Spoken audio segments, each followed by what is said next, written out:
Hello everyone, मैं doctor विजय श्रीवास्तव अपने YouTube channel chemistry carriers पर आप सभी का स्वागत करता हूं। आज के इस वीडियो लेक्चर में हम आपसे बात करेंगे स्ट्रक्चर ऑफ एटम के सेगमेंट हाइजेनबर्ग्स अनसर्टेनिटी प्रिंसिपल पर, यानी हाइजेनबर्ग का अनिश्चितता सिद्धांत। तो आपको बताएं कि डे ब्रॉगली इक्वेशन जब सजेस्ट किया गया लुईस डे ब्रॉगली द्वारा, तब ये बात सामने आई कि मैटर में भी वेव नेचर हो सकता है। उसके पहले केवल लाइट के लिए वेव नेचर की बात थी और वही कंफर्म था, लेकिन जब इसमें वेव नेचर की बात आई, सजेशन आया,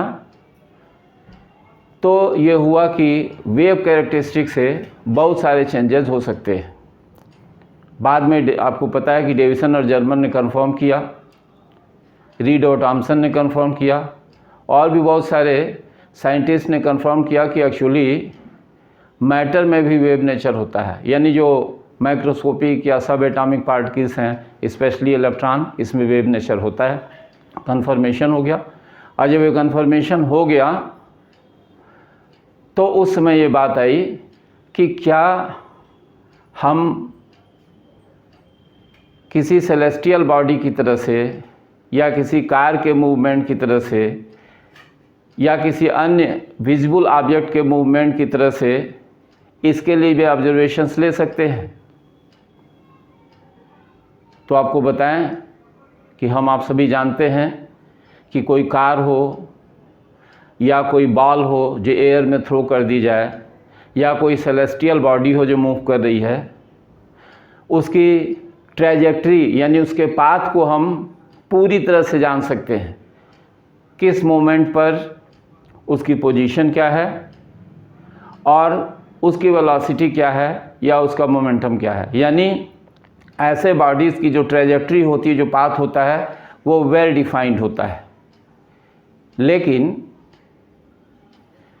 एक जर्मन फिजिसिस्ट वर्नर हाइजेनबर्ग ने 1927 में बताया कि जो चीज़ विजिबल ऑब्जेक्ट्स के साथ या माइक्रोस्कोपिक ऑब्जेक्ट्स के साथ लागू होती है, वो माइक्रोस्कोपिक या एटॉमिक पार्टिकल्स के साथ एप्लीकेबल नहीं हो सकती है। और इसके लिए उन्होंने एक प्रिंसिपल दिया जिसे हम कहते हैं हाइजेनबर्ग्स अनसर्टेनिटी प्रिंसिपल। प्रिंसिपल में उन्होंने क्या बताया, हम आपको स्टेटमेंट बताएं।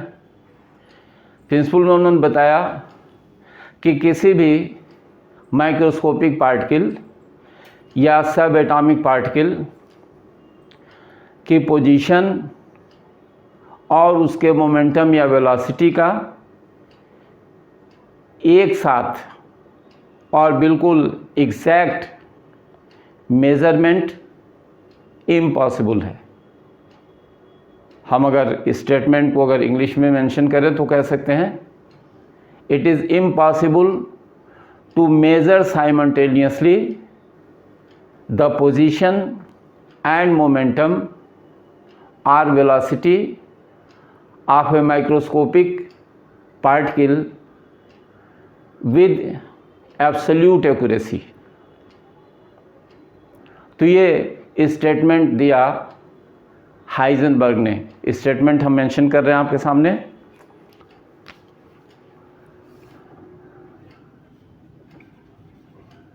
स्टेटमेंट को हम आपको हिंदी में भी बता चुके हैं। It is impossible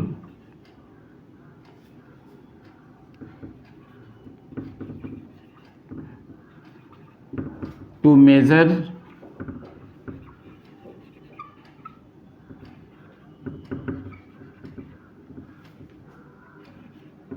simultaneously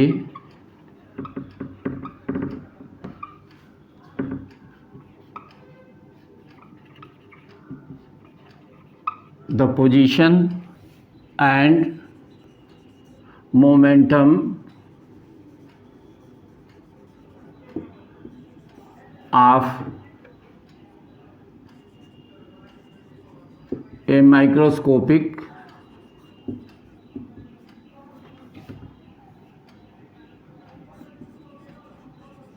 particle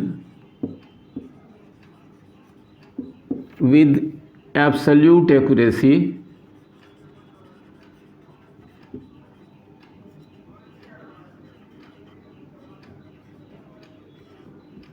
or precisely.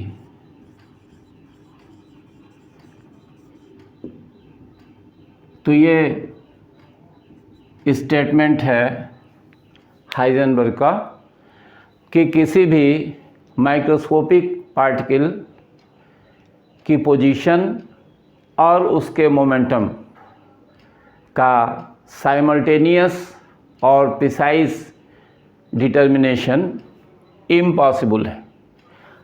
आप देखिए इसमें नॉट पॉसिबल नहीं मेंशन किया गया है, इम्पॉसिबल मेंशन किया गया है। नॉट पॉसिबल का मतलब है कि पहले पॉसिबल नहीं था और अप टू दिस टाइम ये पॉसिबल नहीं है, लेकिन फ्यूचर में पॉसिबल हो सकता है। लेकिन यहाँ टर्म यूज हुआ इम्पॉसिबल, मतलब ये कभी भी पॉसिबल नहीं है। हम दोनों को एक साथ मेज़र कर ही नहीं सकते। तो ये अनसर्टेनिटी प्रिंसिपल है। अब इसमें अगर मान लें कि जो पोजीशन में अनसर्टेनिटी है उसे डेल्टा एक्स से रिप्रेजेंट करें, कह सकते हैं यहाँ पर let delta x equals to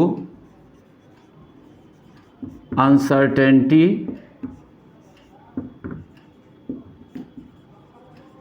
in position and delta p equals to uncertainty in momentum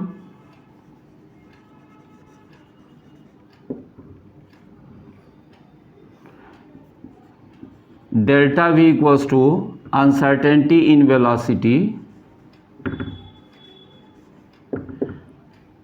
ये मान लें तो इस कंडीशन में जो मैथमेटिकल स्टेटमेंट होगा अनसर्टेनिटी प्रिंसिपल का वो ये होगा, यानी कह सकते हैं मैथमेटिकली गणितीय रूप से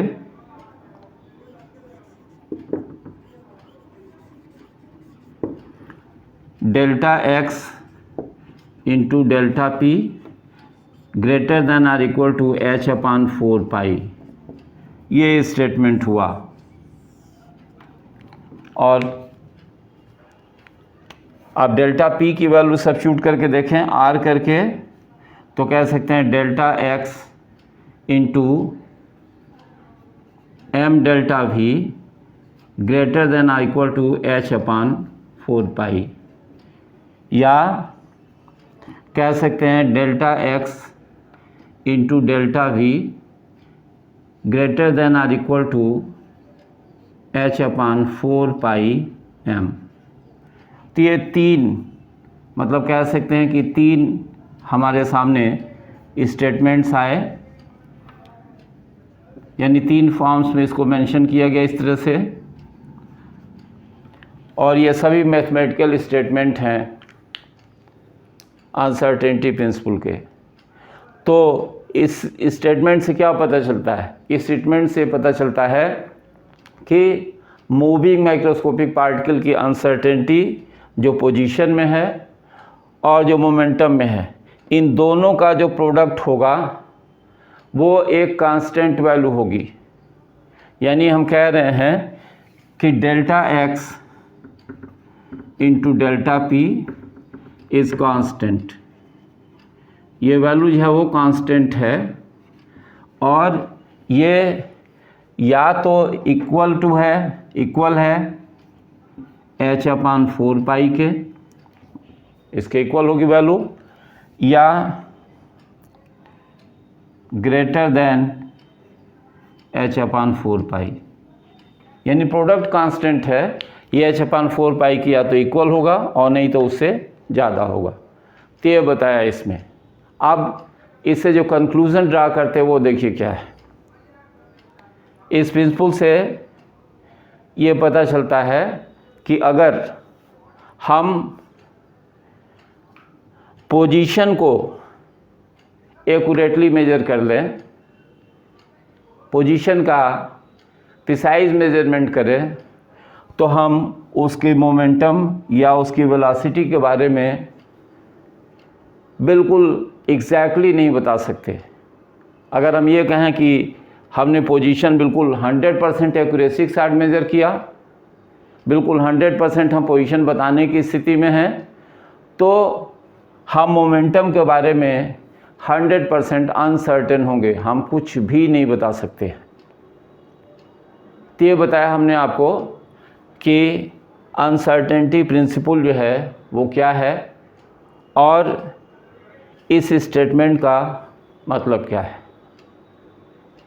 हाँ, एक चीज़ और यहाँ मेंशन करना ज़रूरी है कि जो अनसर्टेनिटी हम ले रहे हैं, अनसर्टेनिटी ये पोजीशन में और ये मोमेंटम में, ये दोनों एक ही डायरेक्शन में मेजर होनी चाहिए। अगर पोजीशन में अनसर्टेनिटी हम एक्स एक्सिस के अलॉन्ग मेजर कर रहे हैं, तो मोमेंटम में भी अनसर्टेनिटी एक्स एक्सिस के अलॉन्ग ही मेजर होनी चाहिए। तो ये बताया हमने कि जो अनसर्टेनिटी प्रिंसिपल है वो क्या है। अब हम थोड़ा सा इस प्रिंसिपल को एक्सप्लेन करते हैं आपके सामने कि ऐसा क्यों है। तो हम आपको बता रहे हैं कि इसको एक्सप्लेन कैसे करेंगे।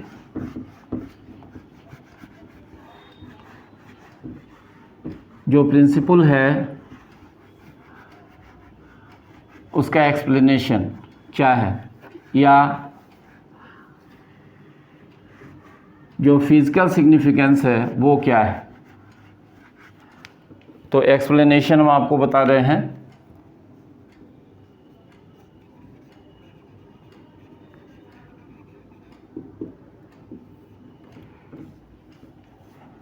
ये एक ट्रैजेक्टरी हम बना रहे हैं इलेक्ट्रॉन के लिए।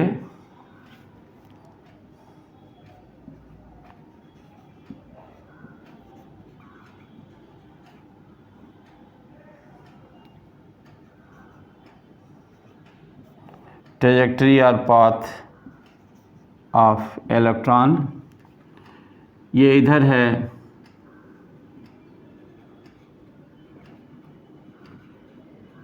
इंटेंडेड पाथ, ये इलेक्ट्रॉन है और ये एक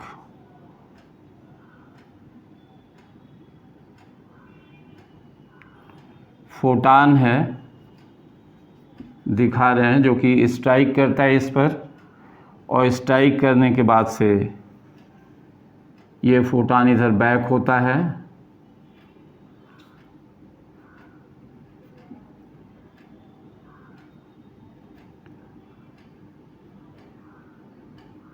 ये पोर्शन हम थोड़ा सा मेंशन कर रहे हैं एक माइक्रोस्कोप का।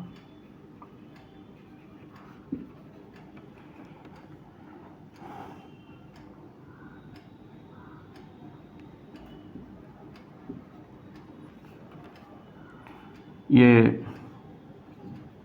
यहाँ मेंशन कर रहे हैं न्यू पाथ, जिसमें वेलोसिटी और मोमेंटम दोनों चेंज होंगे।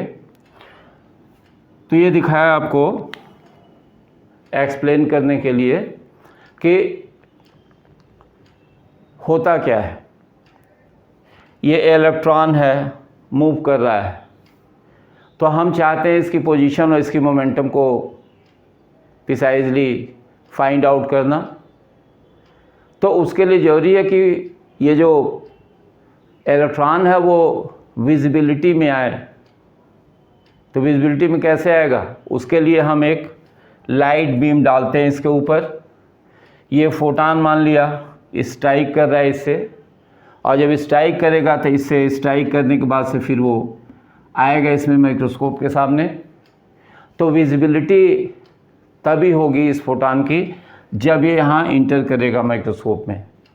तो इससे स्ट्राइक करने के बाद जब इसमें इंटर करता है तो हम कह सकते हैं कि इसकी पोजीशन तो हम पता कर सकते हैं इस तरह से, लेकिन जो फोटॉन है जब स्ट्राइक करता है तो उसके स्ट्राइक करने से जो इलेक्ट्रॉन है वो डिस्टर्ब होता है, और डिस्टर्ब होता है तो उसकी पोजीशन और उसका मोमेंटम दोनों चेंज होते हैं, इसलिए न्यू पाथ दिखाया। तो इसलिए बताया कि अगर हम बहुत एक्यूरेटली मेज़र करें तो हम उसकी पोजीशन मेज़र कर पाते हैं, तो वेलोसिटी मेज़र नहीं कर पाते, और अगर वेलोसिटी मेज़र कर पाते हैं तो पोजीशन मेज़र नहीं कर पाते। तो रीज़न क्या हुआ इसका कि हम कोई भी मेज़रमेंट माइक्रोस्कोपिक ऑब्जेक्ट्स के बारे में बिना उसको डिस्टर्ब किए हुए नहीं कर सकते, और जब उसको डिस्टर्ब करेंगे स्ट्राइक करके किसी फोटॉन से तो उसकी पोजीशन और मोमेंटम में चेंज हो जाएगा। इसीलिए कहा जाता है कि किसी भी माइक्रोस्कोपिक पार्टिकल की पोजीशन और मोमेंटम को हम साइमल्टेनियसली और प्रिसाइजली मेज़र नहीं कर सकते। तो ये हमने आपको बताया कि अनसर्टेनिटी प्रिंसिपल क्या है और क्यों हम मेज़र नहीं कर सकते। अब थोड़ा सा कुछ और बताएं इसके बारे में, सिग्निफिकेंस के बारे में, कि इस प्रिंसिपल का सिग्निफिकेंस क्या है, महत्व क्या है।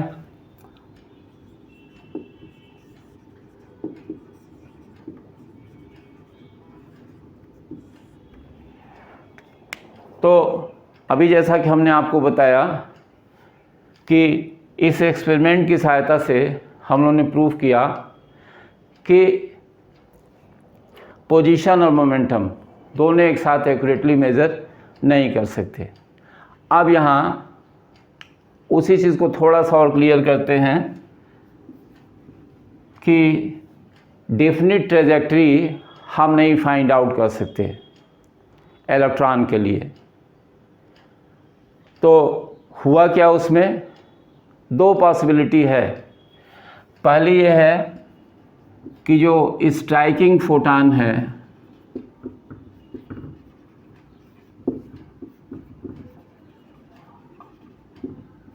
इसके लिए जो लैम्डा है इसकी वैल्यू लो है, यानी बहुत कम है। तो अगर लैम्डा की वैल्यू लो हो जाएगी तो न्यू वैल्यू जो होगी वो हाई हो जाएगी, और न्यू वैल्यू अगर हाई हो जाएगी तो एनर्जी जो होगी उसकी हाई हो जाएगी। यानी स्ट्राइकिंग फोटॉन के लिए लैम्डा की वैल्यू अगर कम है तो उसकी फ्रीक्वेंसी ज़्यादा होगी, और फ्रीक्वेंसी ज़्यादा होगी तो एनर्जी ज़्यादा होगी। और जब ये फोटॉन स्ट्राइक करेगा इलेक्ट्रॉन से तो अपनी एनर्जी का कुछ पार्ट ट्रांसफ़र करेगा।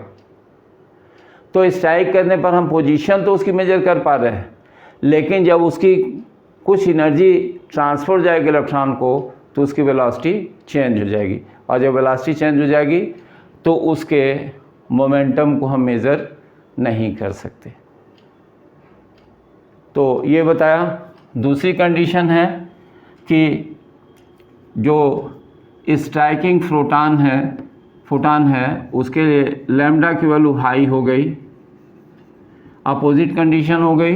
तो उस कंडीशन में जो फ्रीक्वेंसी होगी वो लो हो जाएगी, और ये लो हो जाएगी तो जो एनर्जी होगी ये एनर्जी जो होगी ये लो हो जाएगी। तो जब ये फोटॉन स्ट्राइक करेगा तो उसकी एनर्जी में तो बहुत ज़्यादा चेंज नहीं आएगा, यानी वेलोसिटी चेंज तो नहीं होगी, लेकिन जब स्ट्राइक करेगा तो उसकी पोजीशन चेंज हो जाएगी, यानी पोजीशन डिस्टर्ब हो जाएगी। तो हम उसकी वेलोसिटी तो मेज़र कर पाएंगे लेकिन उसकी पोजीशन एग्जैक्टली मेज़र नहीं कर पाएंगे। तो ये बताया हमने सिग्निफिकेंस। दूसरी चीज़, इस प्रिंसिपल की सहायता से ये भी प्रूव किया जा सकता है कि इलेक्ट्रॉन न्यूक्लियस में क्यों नहीं पाया जाता है। यानी electron can not exist in nucleus, electron नाभिक में नहीं पाया जा सकता। क्यों नहीं पाया जा सकता है? तो देख लीजिए, मान लेते हैं कि ये न्यूक्लियस है, एटम का न्यूक्लियस है पॉजिटिवली चार्ज्ड, तो इस न्यूक्लियस के लिए जो डायमीटर है वो लगभग 10⁻⁻14 मीटर के लगभग है।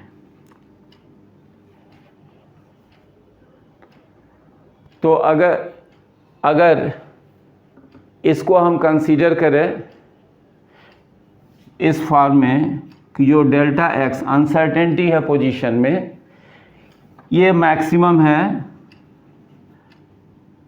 और इसकी वैल्यू के 10⁻⁻14 मीटर,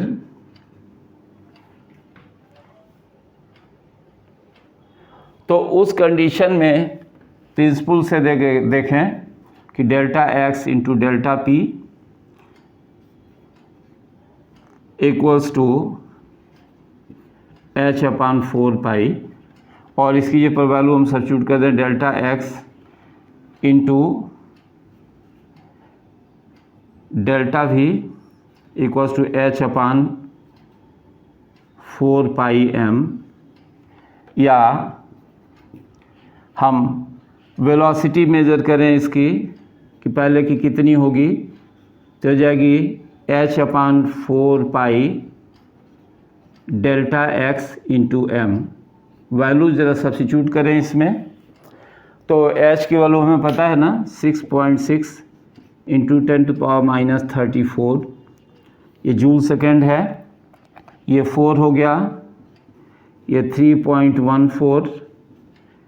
डेल्टा एक्स की वैल्यू हमने देखा यहाँ पर 10⁻⁻14 और m की वैल्यू इलेक्ट्रॉन के लिए 9.1 इंटू 10⁻31, ये kg में वैल्यू हो गई। तो सारे पैरामीटर्स जो हैं वो जो सुटेबल यूनिट्स हैं उन्हें मेंशन कर दिए गए, और इस वैल्यू को अगर हम सॉल्व करें तो ये आती है वैल्यू अबाउट 6 इंटू 10⁹ मीटर पर सेकेंड, ये वैल्यू आती है। और आपको पता है कि ये अगर वेलोसिटी इलेक्ट्रॉन की, तो ये लाइट की वेलोसिटी से ज़्यादा है। c means velocity of light, और लाइट की वेलोसिटी से ज़्यादा वेलोसिटी होना इम्पॉसिबल है। ये कंडीशन जो होगी वो कह सकते हैं कि इम्पॉसिबल है।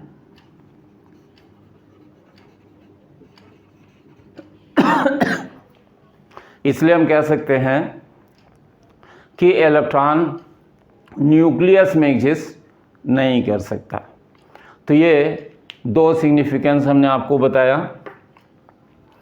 हाइजेनबर्ग अनसर्टेनिटी प्रिंसिपल का।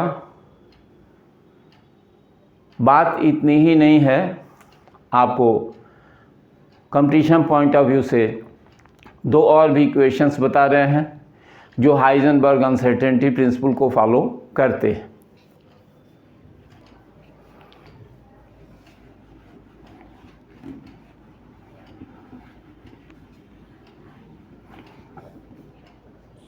तो हाइजेनबर्ग प्रिंसिपल के अनुसार जो दो अन्य फॉर्म्स भी मेंशन किए जाते हैं वो आपको बताएं।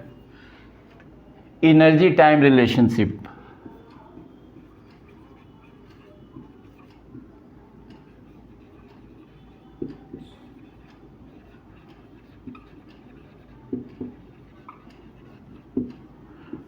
ये जो रिलेशन है वो इस प्रिंसिपल के अनुसार इससे एक्सप्रेस करते हैं delta E into delta t greater than or equal to h/4π।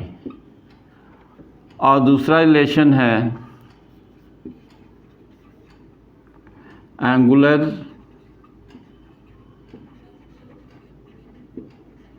Velocity angle relationship.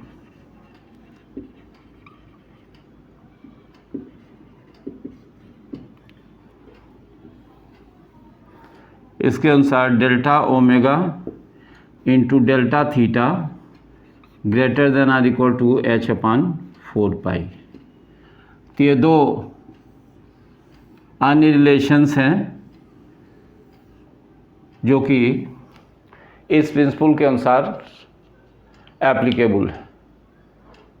तो ये बताया हमने कि हाइजेनबर्ग अनसर्टेनिटी प्रिंसिपल क्या होता है, उसका स्टेटमेंट क्या है, उसको एक्सप्लेन कैसे किया जाता है और उसका सिग्निफिकेंस क्या है।